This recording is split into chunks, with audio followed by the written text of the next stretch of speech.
Hello and welcome to another episode of NBA. I am the Sports Gamer back with another video. If you're new to this channel, if you've never seen any one of my videos before, make sure to subscribe and hit the bell icon for more videos. Make sure to leave a like too, really helps me out a lot. So before I go into anything else, I want to ask you a question.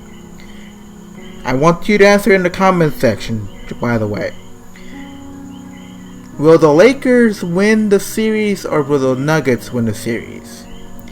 And going into the other series, the Celtics versus the Heat, do you think the Celtics will come back and win the series, or do you think the Heat will seal the deal and go to the NBA Finals? Leave your questions in the comment section. I want to know what you think. So, now with that out of the way, let's talk about it. So, honestly, I think the Lakers are going to win this series. Now, it's a bit late for predictions and all of that, but the series is already going on, and Game 4 of the Western Conference Finals happening as I'm talking to you right now in this recording. This video might appear very early in 1 or 2 o'clock in the morning, which at that point the game has already been over. But regardless, whoever you think is gonna win, you can leave it in the comment section down below. But anyways, the Lakers will win this series regardless of who wins tonight. The Lakers have too much firepower with them to allow the Nuggets to beat them in a 7-game series. Now, some people might say, "Oh, but the Nuggets beat the Clippers and blah blah blah," and the Nuggets beat the Clippers when they were down 3-1. It's just not the same. It's not the same at all. You gotta understand something. The Lakers are not the Clippers. The Clippers are great and all, but the Clippers are still the Clippers. I think that they need a piece or two left to get over the top. The Lakers, on the other hand, they are a more versatile team. I think that they can play big if they want to have Howard and Davis, or Howard and McGee, however you want to go for it. Ignore the fact that I said Howard and McGee in the same sentence, playing together on the court at the same time, could happen, but ignore me on that fact. But the Lakers overall, they could play big if they want to and have Howard playing the center, or they could play small and have Davis play the center position. And basically, they could make as many moves as they need to in order to ensure that they have the best chances of success. So far, from what I've seen, the Nuggets are the kind of team that starts off maybe a little slower than some other teams, and they use most of their energy once the fourth quarter comes in, once the game's about to end. That's when they step it up and ensure victory at the end of the day, which is kind of the reason why they beat the Clippers in a 7-game series, because the Nuggets were not about how they started, they were about how they ended.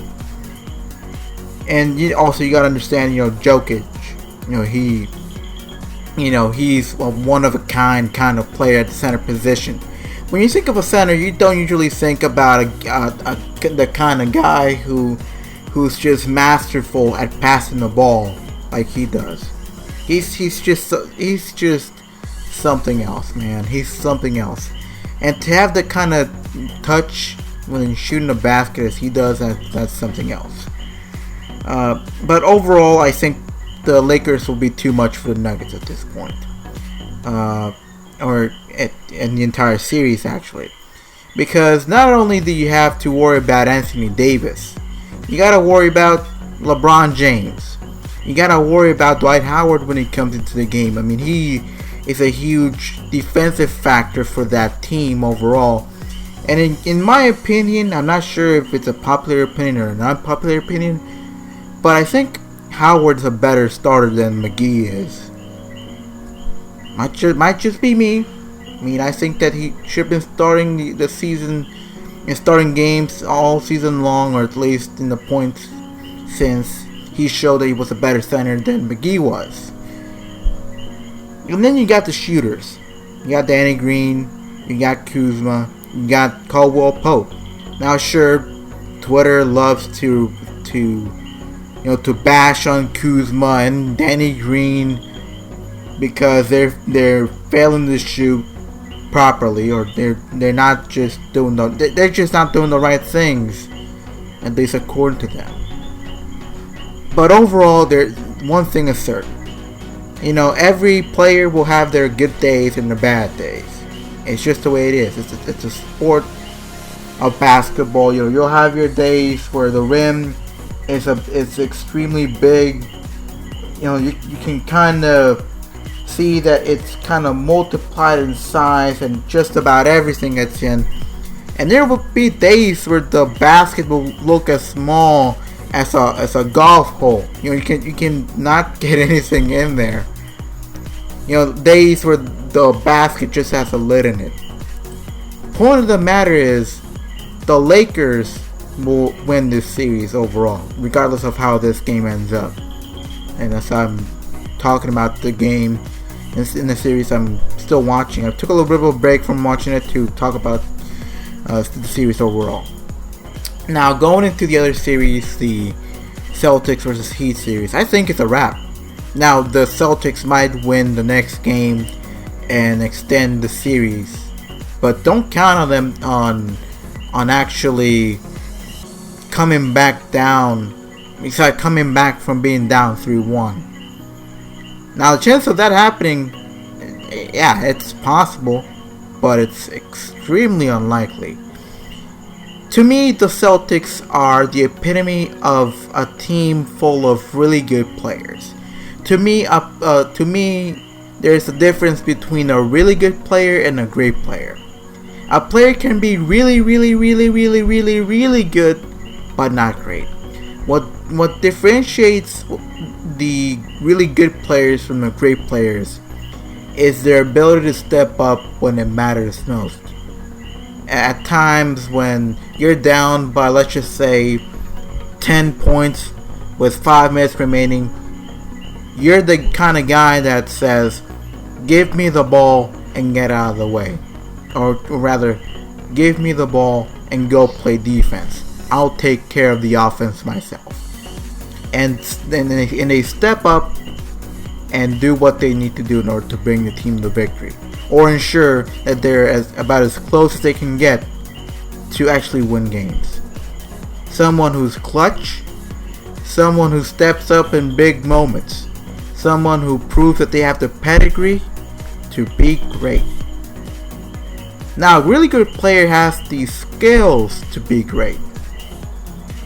They have the skills to be great, but when it matters most, maybe they just haven't proven themselves enough when it matters most to show or to say they're great. I mean, they have the skills, maybe in the major part of the game, the first 43 minutes of the game.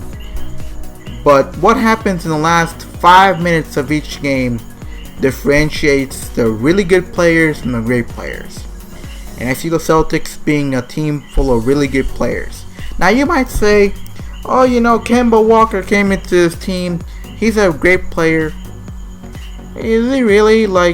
Sure, he helped the Hornets. He kind of carried the Hornets in years prior. But it was kind of because he had no other choice but to do it. And even then, how many times did the Hornets even went to the playoffs in the first place? Kemba Walker's a really good player and all that. Maybe he could potentially be great, but I would not say that he's great, at least not yet. Now, Jason Tatum, really good player as well. The best, I would say, the best player the Celtics have at the moment.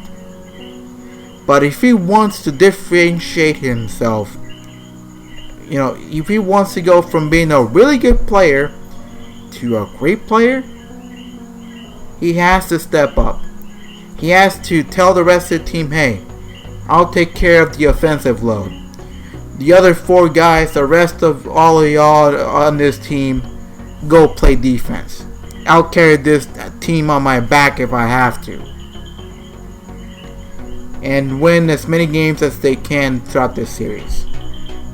You know, even if it means that they end up losing the series in 7, you know, if he can help this team, or if any player on the Celtics can help to carry this team to 7 games, if someone steps up, then we'll find their great player. The player that's worth saying that they're great, not just really good. Differentiate themselves from the rest of the pack. The leader of that team, if you will. But even then, I think the Heat have too much momentum on their side to win. I mean, they have too much. The Heat have too much momentum on their side to end up having the series away from them. Even if they end up losing the next couple of games, you can bet on the Heat winning in 7 games. Worst case scenario. But again, if the Celtics can find their great player, their leader, that will be the difference maker in the long run. But the next game will be crucial for the Celtics. You know, the Heat have too much momentum on their side. They got shooters. You know, they have had a system in this series. You know, they got the Celtics number. And now it will be about how can the Celtics decipher the code to get back into the series and at least have a fighting chance, or at least not go down without a fight. That's all. That's what it's all about at the end of the day when it comes to this series.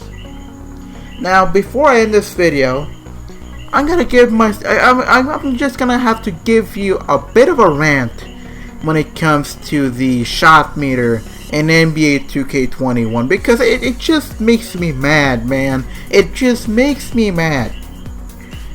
Why did you take away last year's shot meter and put an inferior shot meter? My point guard has a 94 3-point shot rating. 94. With a gold Deadeye badge. It's not Hall of Fame, but it's gold, which is still a quality badge to have.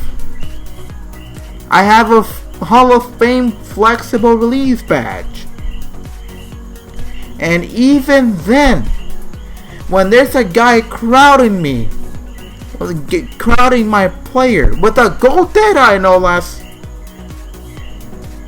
my player ends up missing the shot. The only way that my player can end up making the shot while having a man in his face is if I get a green release.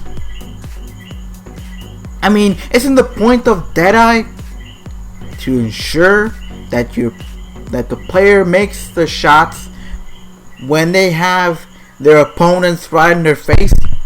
Sorry for knocking the microphone, punching it by accident. And even more, my player has a 94 3-point shot rating. 94. Not 60, not 70, not 80. 94.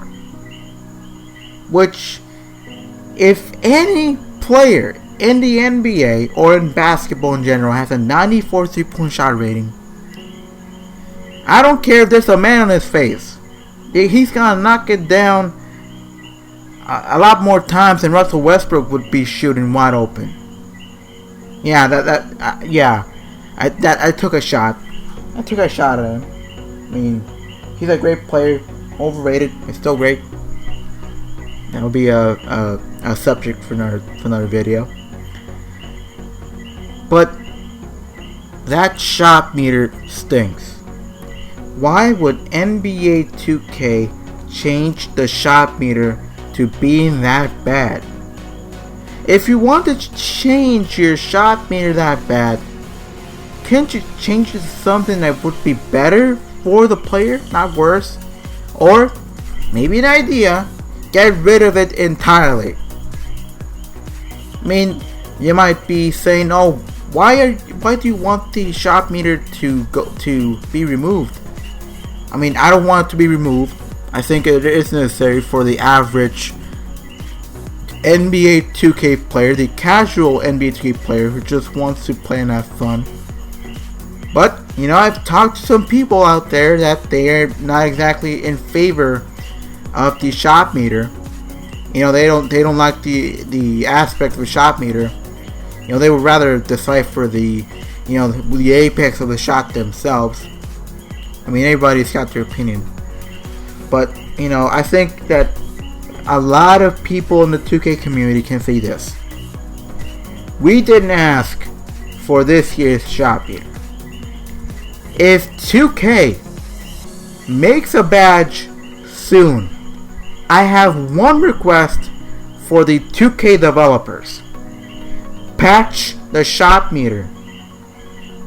Put last year's shot meter back into 2K.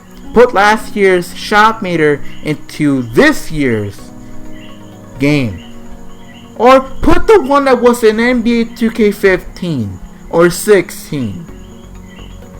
Just not the garbage of a shot meter that's in the game right now.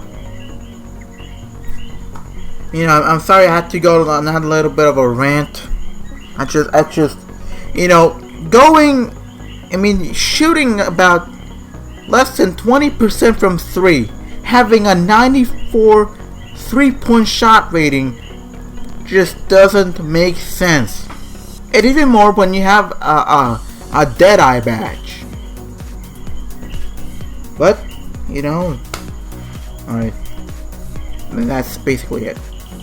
So, my questions for you watching this video in the comment section down below is this. Do you believe the Celtics will bounce back and extend the series? If not, actually come back from being down 3-1 and go to the NBA Finals? That's question number 1. Question number 2. Who do you think is going to win the Western Conference Finals? The Lakers or the Nuggets? And tell me, how do you believe it's going to happen? Most likely this video will happen after this game has ended, so let it rip on your take on what's gonna happen, who's gonna win this series. It ain't over until it's over. That's how it is in the sports world. In fact, you could be down 3-0. Even then, you still have a chance to reverse sweep the other team. You know, win 4 in a row on your own. It ain't over until it's over. That's the way it is in the sports world.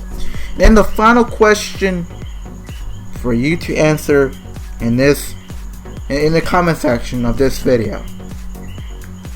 What is your opinion on the shot meter in NBA 2K21? And what is your opinion on the shot meter itself, the concept of the shot meter? Are you in favor of the shot meter? Are you against the shot meter? Or are you indifferent? You don't care if it's there or not? Those are the questions for you to answer in the comment section down below. I want to see your answers. I want to know what you guys think of all these things. Thank you so much for watching. I know this wasn't your usual video where I play the game and you guys see what I do. Instead, this was a different kind of video. The kind of video I used to do back in the day, in the past, where we'll talk about certain subjects in the sports world. Let me know if you want this kind of content, if you want me to make more of these videos, or if you want me to continue to make the other kinds of videos and start making these kind of videos. That's a bonus question for you to answer in the comment section down below. So that's it for this video. Remember to like this video. It really helps me a lot when you like each video. Share this video around. I want you to spread this video and see what people have to say about my takes. Are they ridiculous? Are they on point? Are there a few things that I need to learn about sports world? Like, I can always learn about sports. I may be wrong in things. Like there's no such thing as a perfect opinion maker or whatever case may be. Nobody's opinion is 100% perfect. Like that person's 100% correct and everything. Like I want to know your opinions and know if I got something wrong. Like, let me know if I got something wrong. I would love to know what your opinion is on each of these topics. Also, remember to subscribe and hit that bell icon. It really helps me a lot. The more subscribers there are in this channel, and the more people click on that bell, the more motivated I will be to continue making videos like this. So, that's kind of a nice exchange, a nice trade-off. You watch the videos, you share them, you comment on them, you subscribe, and I'll keep on making these videos. What do you say? Anyways, that'll be it for now. I'm gonna go back to watching the game, and I'll see you guys next time with another video. Probably by tomorrow, or maybe in a few hours, with another video. Peace.